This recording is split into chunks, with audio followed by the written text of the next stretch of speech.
تاریکی رات کے ٹکڑوں سے تشبیہ دی۔ کیوں؟ آپ بتائیے۔ حاصل یہ ہے کہ ہر آنے والا فتنہ پہلے کے فتنے کے مقابلے میں کہیں زیادہ بڑھا ہوا ہوگا۔ کیسے؟ اسی طریقے سے جس طریقے سے ہر آنے والا وقت پہلے کے مقابلے میں اور زیادہ اندھیرا ہوتا ہے۔ آپ بتائیے کہ رات کی شروعات کب سے ہوتی ہے؟ رات کی شروعات کب سے ہوتی ہے؟ غروب آفتاب سے رات کی شروعات ہو جاتی ہے۔ سورج ڈوب گیا، رات آ گئی، لیکن وہ رات ایسی ہے کہ ابھی بغیر روشنی کے، بغیر چراغ کے آپ ایک دوسرے کو دیکھ بھی لیتے ہو، کوئی چیز لکھنے کی ضرورت ہوتی تو لکھ بھی لیتے ہو اور پڑھ بھی لیتے ہو۔ ہے رات، لیکن سب کچھ چل رہا ہے بغیر روشنی اور لائٹ کے۔ لیکن 10 منٹ کے بعد اب وہ بات نہیں رہے گی۔ ہو سکتا ہے سامنے کا آدمی کے چہرہ تو نظر آ جائے، لیکن چاہے کہ کوئی چیز دیکھ کر ہم پڑھ لیں، اب نہیں پڑھ سکتے۔ پھر 10 منٹ کے بعد آپ ایسا لگے گا کہ سامنے والے کی نہ شکل سمجھ میں آ رہی ہے، نہ تو کوئی چیز دیکھ پا رہے، حتیٰ کہ اپنا ہاتھ بھی آپ دیکھیں گے تو نہیں دیکھ پائیں گے۔ جیسے جیسے وقت گزرتا جائے گا ویسے ویسے تاریکی کے اندر، اندھیرے کے اندر اضافہ ہوتا جائے گا۔ ایک وقت ایسا آئے گا کہ کچھ بھی نہیں دکھلائی دے گا، حتیٰ کہ ایک قدم بھی آپ کے لیے چلنا محال ہو جائے گا۔ بے نہیں یہی معاملہ فتنوں کے بارے میں بھی فرمایا کہ ہر آنے والا فتنہ پہلے کے مقابلے میں کہیں زیادہ بڑھا ہوا ہوگا۔ اب بعض احادیث میں تو یہاں تک آیا کہ فتنے آسمان سے بارش کے قطروں کے مانند ٹپکتے ہوں گے، گرتے ہوں گے ایک لگاتار۔ اور جن حالات سے ہم گزر رہے ہیں آپ دیکھ لیں کتنے فتنے اس وقت میں۔ کیا فرمایا آگے؟ یصبح الرجل مؤمنا ویمسی کافرا، کہ ایک ایمان والا صبح کے وقت تو مومن ہوگا، شام ہوتے ہوتے اپنے ایمان سے ہاتھ دھو بیٹھے گا۔ یمسی کافرا، شام اس حالت میں گزرے گی کہ وہ کافر رہے گا۔ صبح کے وقت صاحب ایمان کا، لیکن غلط روش، غلط صحبت، غلط عقیدے اور غلط فاسد اور برے لوگوں کی سنگت اختیار کر کے شام ہوتے ہوتے اس نے اپنے ایمان کو خیر بات کہہ دیا اور کافر۔ وَيُمْسِي مُؤْمِنٌ وَيُصْبِحُ كَافِرًا، شام کے وقت تو مومن رہے گا، لیکن صبح ہوتے ہوتے وہ اپنے ایمان سے ہاتھ دھو بیٹھے گا۔ اور پھر فرمایا کہ وَيَبِيعُ دِينَهُ بِعَرَضٍ مِّنَ الدُّنْيَا، کہ اپنے دین کو، اپنے ایمان کو چند ٹکے کے پیسے بیچ ڈالے گا۔ آج جن حالات سے ہم گزر رہے ہیں، مختلف طرح کی سازشیں چل رہی ہیں، اور میں پھر کہہ رہا ہوں کہ اپنی صف کے اندر جو لوگ ہیں، جن 2 فرقوں کا نام لے کر میں نے کہا، وہ لوگ بھی اور باہر کے لوگ بھی باقاعدہ منظم طریقے سے معاشی استحکام کے نام پر، معاشی مدد کے نام پر وہ لالچ دے کر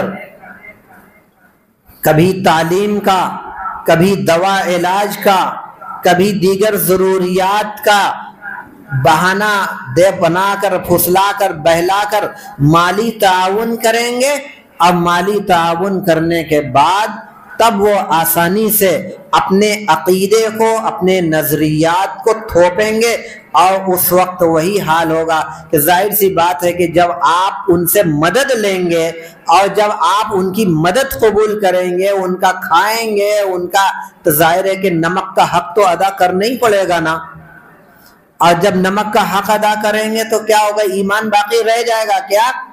وہ جب چاہے گا آپ کے ایمان کا سودا کر لے گا۔ آپ چند پیسوں کے بدلے میں اپنے ایمان کو بیچ ڈالا، اور نہ جانے کتنا ایسا ہو چکا۔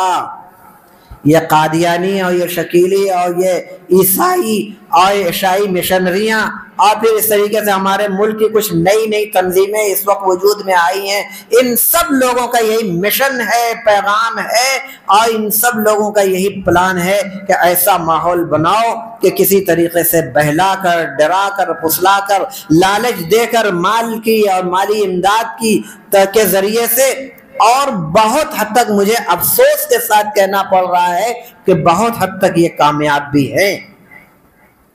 تو ان حالات کے پیدا ہونے میں کیا ہماری ذمہ داری نہیں بنتی؟ کیا ان حالات کے پیدا ہونے میں ہم ذمہ دار نہیں ہیں؟ ان حالات کے پیدا ہونے میں ہم بھی ذمہ دار ہیں۔ ہماری مائیں اور بہنیں بھی ذمہ دار ہیں کہ انہوں نے اپنی ذمہ داریوں کو محسوس کرتے ہوئے اپنے ماتحتوں کی، اپنے بال بچوں کی، اپنے گھر والوں کی صحیح تعلیم و تربیت اور ان کے ایمان کے تعلق سے جس طریقے سے محنت کرنی چاہیے تو اس طریقے کی محنت نہیں کیا، جس کے نتیجے میں آج یہ صورتحال پیدا ہوئی۔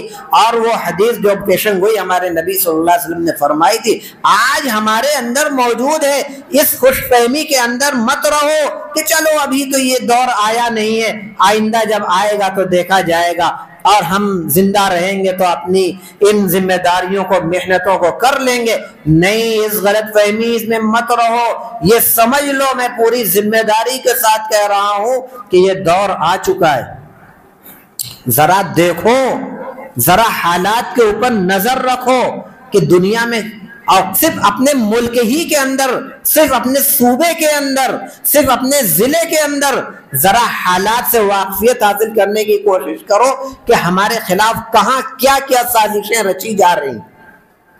ہماری مسجدوں تک سے محفوظ نہیں، جیسا کہ ابھی میں نے کہا، مولانا نے کہا، مسجدوں کے اندر بھی آ کر ہمارے ایمان کو خراب کیا جا رہا ہے، ہم محسوس نہیں کر پا رہے۔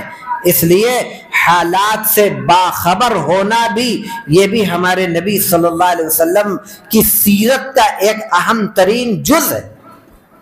ہمارے نبی صلی اللہ علیہ وسلم کی جہاں بہت ساری چیزیں، ان میں یہ بھی کہ حالات سے وہ باخبر ہوا کرتے تھے۔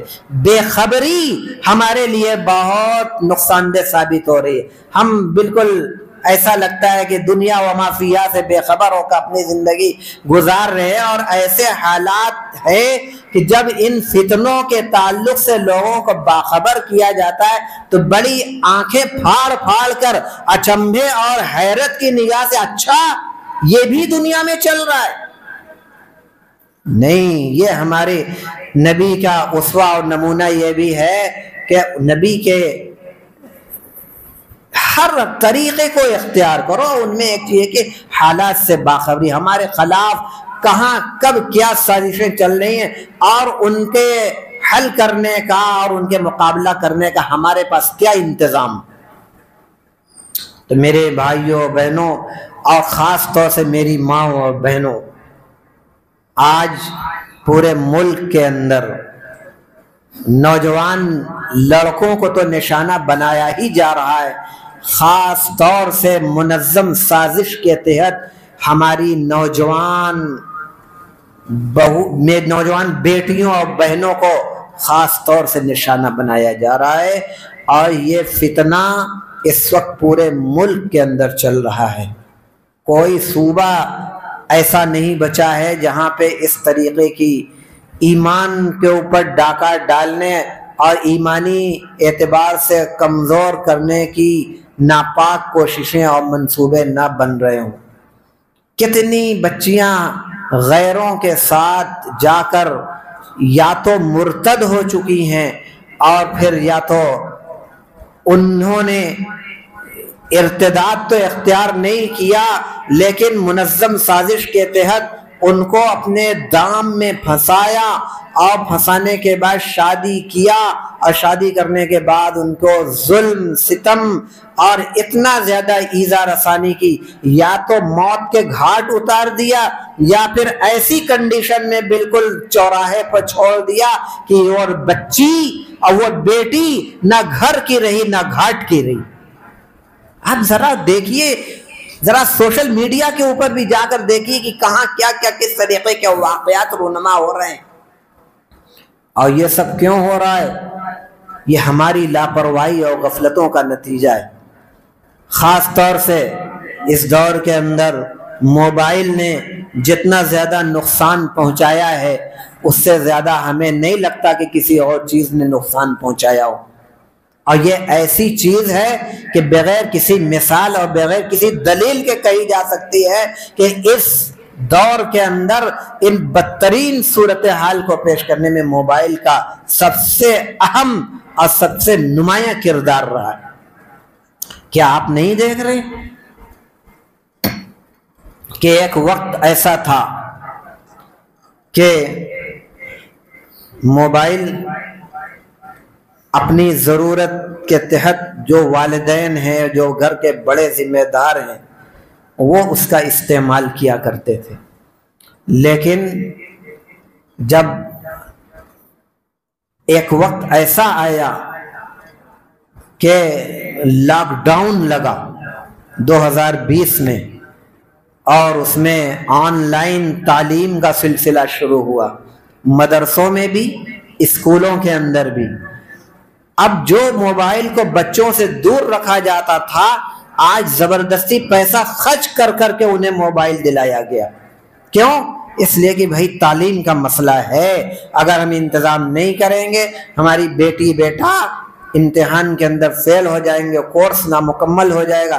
پیسہ خرچ کر کر کے اعلیٰ قسم کے موبائل کو، ظاہر سی بات ہے کہ آن لائن تعلیم کے لیے یہ کی پیڈ موبائل نہیں چلے گا، یہ بڑے موبائل ہی اس کے اندر اس کام آ سکتے ہیں۔ پیسہ خرچ کر کر کے ہم نے اپنے بیٹی بیٹا کو موبائل دلایا۔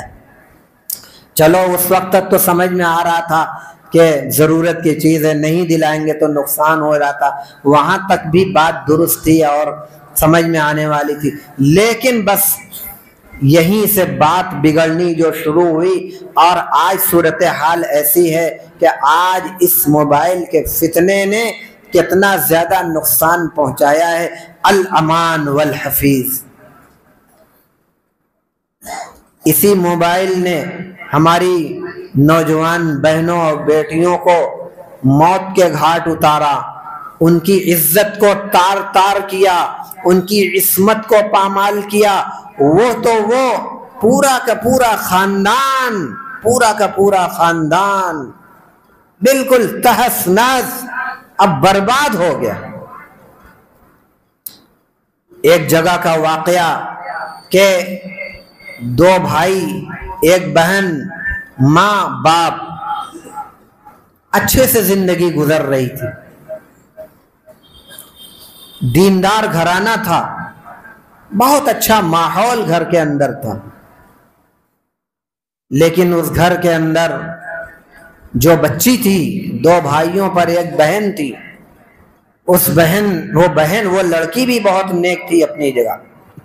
دھیرے دھیرے کر کے اس کو ایسی ضرورت محسوس ہوئی کہ اس کو موبائل دلایا جائے۔ اس نے ضد کرا، اس بچی نے اپنے ماں باپ کو، اپنے بھائیوں کو تنگ کیا کہ بھئی میری ضرورت ہے، مجھے موبائل دلایا جائے۔ اس کو موبائل دلایا گیا۔ جب موبائل دلایا گیا، شروع میں تو اپنی ضروریات اس کی پوری ہوتی رہی، اور اس سے وہ علم کا اور جو جائز اور صحیح استعمال ہے وہ تو سلسلہ چلتا رہا۔ پھر اسکول پڑھنے والی بچی، باہر نکلنے والی بچی، کب تک یہ معاملہ ٹھیک ٹھاک رہتا؟ آہستہ آہستہ کر کے اسی موبائل کے ذریعے سے کسی غیر مسلم سے اس کا رابطہ ہوا، وہ بھی مسلمان ہی تھا، کسی نوجوان سے اس کا رابطہ ہوا، مسلمان سے رابطہ ہوا۔ رابطہ ہوتے اتنا زیادہ بڑھا، رابطہ اتنا زیادہ بڑھا کہ بالکل وہ لڑکی بہک گئی، اور ایک لمحہ بھی اس نوجوان کے بغیر نہیں رہ سکتی تھی۔ ایک دن اسکول کے نام پر نکلتی ہے، اس کی ماں اس کے لیے ناشتہ تیار کرتی ہے، بیٹی گرم گرم روٹیاں اور ناشتے نے تیار رکھیں، ناشتہ کرنے کے بعد تم اسکول جاؤ، آج اتنا پہلے کیوں جا رہی ہو؟ کہا امی جان ناشتہ آنے کے بعد کر لوں گی، مجھے آج اسکول ذرا جلدی جانا ہے۔ لیکن وہ اسکول نہیں جانا تھا، اسی نوجوان سے پہلے سے منصوبہ طے تھا کہ اس کے ساتھ فلاں جگہ جانا ہے۔ وہ نوجوان کے ساتھ جاتی ہے اور جانے کے بعد وہ نوجوان اپنے گھر لے جاتا ہے اور پھر اس سے شادیاں رچاتا ہے. اور وہاں جب وہ لڑکی جاتی ہے تو دیکھتی ہے کہ وہاں پہ ایک بوڑھی عورت کونے میں بیٹھی ہوئی ہے اور ایک دوسری عورت جو اپاہج اور جو بالکل فالج زدہ، اس کا آدھا دھڑ چارپائی سے نیچے لٹک رہا ہے، آدھا دھڑ چارپائی پہ ہے. اور یہ بدترین صورتحال وہ لڑکی دیکھتی ہے اور اسی لڑکے سے پوچھتی ہے یہ لوگ کون ہیں؟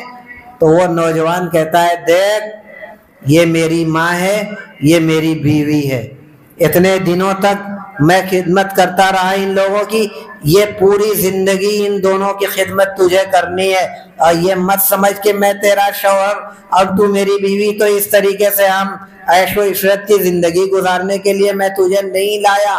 بہرحال کرتے کرتے اتنی ظلم، زیادتی، مار پیٹ، اذیت کا وہ معاملہ 6-7 مہینوں کے بعد وہ لڑکی کسی نہ کسی طریقے سے بھاگ کر اپنے گھر کے اندر جب آتی ہے تو اس گھر کے اندر دیکھتی ہے کہ تالا لگا ہوا ہے، نہ باپ موجود، نہ ماں موجود، نہ بھائی لوگ موجود. ادھر ادھر لوگوں سے پوچھ رہی ہے، سماج کے لوگ، خاندان کے لوگ، آس پاس کے لوگ موجود ہوتے ہیں، اس کو بتاتے ہیں تو کیسی لڑکی ہے، تیری وجہ سے تیرے ماں باپ جب سے تو یہاں سے بھاگ کر گئی ہے ماں باپ کو سوگ لگ گیا، تیرے ماں تیرے باپ سب ہارٹ اٹیک ان کا ہو گیا، اور عزت اور بے عزتی کی وجہ سے تیرے بھائیوں نے خودکشی کر لیا. آج تیرے گھر کے اندر کوئی بھی نہیں ہے، تیری ماں جو موجود ہے وہ بھی بالکل پاگل ہو چکی ہے. اور یہی سب ابھی چل ہی رہا تھا، تھوڑی دیر میں اس کی ماں آ بھی جاتی ہے، وہ واقعتاً بالکل پاگل ہو چکی تھی. بہرحال یہ بڑی دردناک کہانی، بڑا دردناک، یہ بالکل صحیح واقعہ ہے. اس طریقے کی نہ جانے کتنی کہانیاں، کتنے واقعات اس وقت معرض وجود میں آ چکے ہیں، جو ہم سب، ہمارے والدین کے لیے بھی، خاص طور سے ماؤں کے لیے یہ عبرت کا نمونہ ہے، اور ہماری جو نوجوان بیٹیاں اور بہنیں ہیں ان کے لیے عبرت کا نمونہ ہے کہ ہم آج سے بھی ہم چیت لیں اور ہم یہ خیال کر لیں اور متنبہ ہو جائیں کہ یہ کتنا بڑا زہر ہے، یہ جہاں بہت کارآمد چیز ہے، اس کے غلط استعمال نے اس کو ہمیں کہاں تک لے جا کر ختم کر دیا کہ جان کے بھی لالے پڑ گئے، ایمان سے بھی ہاتھ دھو بیٹھی، نہ دنیا کے رہے اور نہ ادھر کے ہوئے نہ ادھر کے ہوئے. بہت سارے اس طریقے کے واقعات ہیں. میں بنارس شہر سے تعلق رکھتا ہوں، بنارس شہر کے اندر ادھر 2 سال سے مسلسل اس طریقے کے واقعات رونما ہو رہے ہیں. غیر مسلم لڑکوں کے ساتھ مسلم عورتیں نقاب اوڑھ کر برقعے کی حالت میں ایسی جگہ مل رہی ہیں کہ ان کو ذکر کرنا بھی اس اللہ کے گھر کے اندر شرم اور حجاب محسوس ہو رہا ہے. لیکن نقاب میں ذرا سوچو کہ یہی نقاب اگر نقاب اوڑھ کر کالج کے اندر جاتی ہے تو کالج کی انتظامیہ، وہاں کا اسٹاف، وہاں کے اسٹوڈنٹ اس کے اوپر یلغار کرتے ہیں کہ کالج کے نظام اور قانون کے مطابق تمہیں نقاب اتار کر آنا ہوگا، یہاں نقاب نہیں چلے گا. یا ایسی کہیں بھی جائیں گی اگر نقاب ان کے یہ، لیکن جب ان کے مقاصد کو پورا کرنے کا تو نقاب میں بھی جا رہی ہیں، اور ان کے پورے اسلامی جو تشخص ہے اس پورے اسلامی تشخص میں بھی جا رہے ہیں، تو ان کے اوپر کوئی فرق نہیں پڑتا، کیونکہ انہیں معلوم ہے کہ یہ تو اپنے مقصد کے اندر کامیابی حاصل کرنے کے لیے یہ آئی ہے. تو میری ماں و بہنوں، آخر میں اپنی بات ختم کرتے ہوئے یہی آپ حضرات سے درد مندانہ گزارش کر رہا ہوں کہ اپنی ذمہ داریوں کو آپ لوگ بھی محسوس کرو، اور تربیت تعلیم دونوں چولی دامن کا ساتھ ہے. تعلیم بہت اونچی دلا دیا، تربیت نہیں کیا تو ایسی تعلیم تو بالکل وبال جان ہے جیسا کہ ہو رہی. اس لیے یا ایھا الذین آمنوا قوا انفسکم واہلیکم نارا پر غور کیا جائے، اپنی ذمہ داریوں کو محسوس کیا جائے، گھر کے ماحول کو دینی بنایا جائے اور سنتوں کو زندہ کیا جائے، سنتوں کے اوپر خود بھی عمل کیا جائے، تلاوتوں کا گھر کے اندر معمول ہو، نمازوں کا معمول ہو۔ اگر گھروں کے اندر تلاوتوں کا معمول رہے گا اور بہترین تربیت گھر کے اندر رہے گی تو ہماری انہی گودوں سے آج بھی سیدنا عبد القادر جیلانی اور آج بھی خواجہ قطب الدین بختیار کاکی اور آج بھی خواجہ نظام الدین اولیاء اور آج بھی خواجہ فرید الدین گنج شکر مسعود اور آج بھی خواجہ معین الدین چشتی اجمیری پیدا ہو سکتے ہیں۔ اور ان سبھی اولیاء کرام کی تاریخوں کا مطالعہ کرو، ان کی سوانح حیات پڑھو تو سمجھ میں آئے گا کہ ان کو اس مقام اور رتبے تک پہنچانے کے لیے اگر کسی کی قابل قدر خدمت رہی ہے، محنت رہی ہے تو وہ ان کی مائیں رہی۔ ہر زمانے میں ایسا ہی رہا ہے۔ آج کے اس گئے گزرے دور میں بھی، آج کے اس فتنے سے لبریز دور میں بھی اگر مائیں صالحہ ہیں، نیک ہیں اور انہوں نے 100% اپنی اسلامی زندگی کو گزارنے کا تہیہ اور عہد کر لیا ہے تو آج بھی ان کے گھروں کے اندر دیکھا جا سکتا ہے کہ ننھے ننھے معصوم بچے ان سے کلمہ سن لو، ضروری دعائیں انہیں یاد ہیں اور تھوڑی اور عمر بڑھنے پر ان کے اندر نماز کی پابندی ہے، قرآن کی تلاوت ہے۔ یہ گھر کا ماحول نورانی بنا ہوا ہے اور یہ سلسلہ اگر قائم و دائم رہے گا تو انشاءاللہ یہی بچے کل کے دن والدین کا نام روشن کرنے والے ہوں گے۔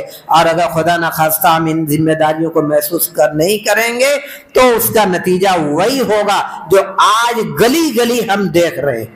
اس طریقے کے بچے بچیاں گلی گلی موجود ہیں جو ہمارے خاندان کو، ہمارے نام کو، ہمارے ہر چیز کے اوپر کلنک بنے ہوئے، اور ان کی وجہ سے ہم عزت کی نگاہ سے نہیں دیکھے جا رہے ہیں، جہاں جا رہے ہیں شرمندگی اور لجاجت کی وجہ سے سر شرم سے جھک جا رہے ہیں۔ تو اس میں کہیں نہ کہیں سے ہماری بھی غلطیاں ہیں، پھر بھی غور کیا جائے سنجیدگی سے اور اس پر ان حالات کو سدھارنے کی اور بہتر بنانے کی کوشش کی جائے۔ اللہ رب العالمین کے لیے اخلاص اور نیک نیتی کے ساتھ اگر ہم ان فرائض کو، ذمہ داریوں کو بخوبی انجام دیں گے تو انشاءاللہ مایوس ہونے کی ضرورت نہیں ہے۔ حالات آتے رہتے ہیں اور اگر ہم ان ذمہ داریوں کو بخوبی انجام دیں گے تو ہمارے ہی ذریعے حالات کے اندر تبدیلی پیدا ہوگی۔ آسمان سے فرشتے نازل نہیں ہوں گے ہمارے حالات کو بدلنے کے لیے، یا باہر سے دوسری قومیں نہیں آئیں گی، ہم ہی لوگوں کو لائن پہ آنا پڑے گا اور ذمہ داریوں کو محسوس کرنا پڑے گا۔ وما ذلک علی اللہ بعزیز۔ اللہ تعالی ہم سب لوگوں کو کہنے سننے سے زیادہ ان ہدایات پر پورے طور پر چلنے عمل کرنے کی توفیق مرحمت فرمائے، آمین۔ وآخر دعوانا الحمدللہ رب العالمین۔ اللهم صل على سيدنا ونبينا ومولانا محمد وعلى آل سيدنا ونبينا ومولانا محمد وعلى آله وبارك وسلم۔ ربنا ظلمنا أنفسنا وإن لم تغفر لنا وترحمنا لنكونن من الخاسرين۔ ربنا لا تجعلنا فتنة للقوم الظالمين ونجنا برحمتك من القوم الكافرين۔ ربنا لا تجعلنا فتنة للقوم الظالمين ونجنا برحمتك من القوم الكافرين۔ ربنا لا تجعلنا فتنة للقوم الظالمين ونجنا برحمتك من القوم الكافرين۔ اللهم أرنا الحق حقا وارزقنا اتباعه وأرنا الباطل باطلا وارزقنا اجتنابه۔ اللهم حبب إلينا الإيمان وزينه في قلوبنا وكره إلينا الكفر والفسوق والعصيان واجعلنا من الراشدین۔ اے احکم الحاکمین، اے پاک پروردگار، تیرے پاک گھر کے اندر دین کی نسبت سے اور تیرے حبیب صلی اللہ علیہ وسلم کی نسبت سے جو کچھ بھی باتیں کہی سنی گئیں، اے اللہ ان کہنے سننے سب کو قبول فرما، اور اس سے بڑھ کر یہ کہ ہم سب لوگوں کو ان ہدایات پر عمل کرنا آسان فرما۔ اے احکم الحاکمین، ہم سب بڑے ہی گناہ گار، خطا کار، سیاہ کار ہیں، اے اللہ پھر بھی تیری رحمتوں کے امیدوار ہیں۔ یقیناً ہم لوگ اس قابل نہیں ہیں کہ ہم لوگوں کو معاف کیا جائے، لیکن اے اللہ پھر بھی ہیں تو تیرے ہی بندے، تیرے نام لیوا ہیں۔ اے احکم الحاکمین، تو بھی تو غفار ہے، ستار و قہار ہے۔ اے اللہ تیری ستاریت غالب ہوتی ہے، تیری غفاریت غالب ہوتی ہے تیری قہاریت کے مقابلے میں۔ اے اللہ تو بڑا رحم فرمانے والا ہے۔ احکم الحاکمین، اپنے فضل و کرم سے رحم کا، خیر کا مزید ہم لوگوں کے ساتھ معاملہ فرما۔ اے اللہ ہم سب لوگوں کی مغفرت کے فیصلے فرما دے۔ اے اللہ ہم سب لوگوں کو معاف فرما دے۔ اے اللہ اپنی مرضیات کے تابع بنا، اپنی مرضیات کے مطابق ہم سب لوگوں کو زندگی گزارنا آسان فرما۔ دین کی نسبت سے جو لوگ یہاں پہ ہمارے بہنیں، ہماری مائیں، ہمارے بھائی، ہمارے بڑے بوڑھے بچے سب آئے، اے اللہ ان آنے کو قبول فرما۔ اے اللہ جو کچھ بھی باتیں کہی گئی سب پر عمل کرنا آسان فرما۔ اے اللہ ایمان کے جو کچھ بھی تقاضے ہیں ان تقاضوں کو پورا کرنا آسان فرما۔ اے رب العالمین ہم میں کے جو بیمار ہیں انہیں شفائے کاملہ عاجلہ عطا فرما، ضرورت مند حاجت مندوں کی حاجتوں کو پوری فرما، جو صحت و تندرستی پر ہیں اے اللہ انہیں صحت و تندرستی پر قائم و دائم فرما۔ اے اللہ تجارت اور کاروبار سے جو لوگ پریشان ہیں غیب سے ان کی مدد فرما، ان کی مصیبتوں کو دور فرما، رحم کا، خیر کا، کرم کا، عافیت کا اے اللہ ہر ایک کے ساتھ معاملہ فرما۔ اے رب العالمین اس قدر فتنوں سے اندر ہم لوگ مبتلا ہیں، ہمارے ایمان خطرے کے اندر ہیں، ہماری مساجد، ہماری معابد، ہمارے اوقاف، یہاں تک کہ ہمارے ایمان بھی خطرے کے اندر۔ اے اللہ ہمارے ایمان کی حفاظت فرما، ہمارے اوقاف کی حفاظت فرما، ہماری مساجد، ہماری معابد، ہمارے قبرستان، اسلامی شاعر، اے اللہ ہر ایک کی حفاظت فرما، رحم کا، خیر کا، عافیت کا معاملہ فرما۔ اے اللہ ہم سب عاجز ہیں، ناتواں ہیں، کمزور ہیں، نالائق و نااہل ہیں۔ اے اللہ تو ارحم الراحمین ہے، باوجود ہے کہ ہم لوگ قابل رحم نہیں ہیں پھر بھی اے اللہ تو رحم کا معاملہ فرما دے، معاف فرما دے۔ اے اللہ خیر کا، فضل کا مزید ہم لوگوں کے ساتھ معاملہ فرما دے۔ اے اللہ اپنی مرضیات کے مطابق زندگی گزارنا آسان فرما۔ اے اللہ ظالم طاقتوں سے ہم سب کی حفاظت فرما، ظالموں کے ظلم سے ہم سب لوگوں کو محفوظ فرما۔ حبیب پاک صلی اللہ تعالی علیہ وسلم کے صدقے طفیل میں اے اللہ اس دعا کو قبول فرما لے۔ اس مجلس کے اندر معصوم بچے بھی ہیں، بے گناہ بچے بھی ہیں، اے اللہ بزرگ بھی ہیں اور عمر دراز لوگ بھی ہیں اور بے گناہ بوڑھی عورتیں بھی ہیں۔ اے اللہ ان سب کے صدقے طفیل میں ان کی برکت سے اے رب العالمین اس دعا کو قبول فرما لے۔ اے اللہ اس دعا کو قبول فرما دے، شرف قبولیت عطا فرما۔ اے رب العالمین فضل کا، خیر کا مزید ہم لوگوں کے ساتھ معاملہ فرما۔ ربنا تقبل منا انك انت السميع العليم وتب علينا يا مولانا انك انت التواب الرحيم وصلى الله على النبي الأمي الكريم وعلى آله وسلم تسليما سبحان ربك رب العزة عما يصفون وسلام على المرسلين والحمد لله رب العالمين۔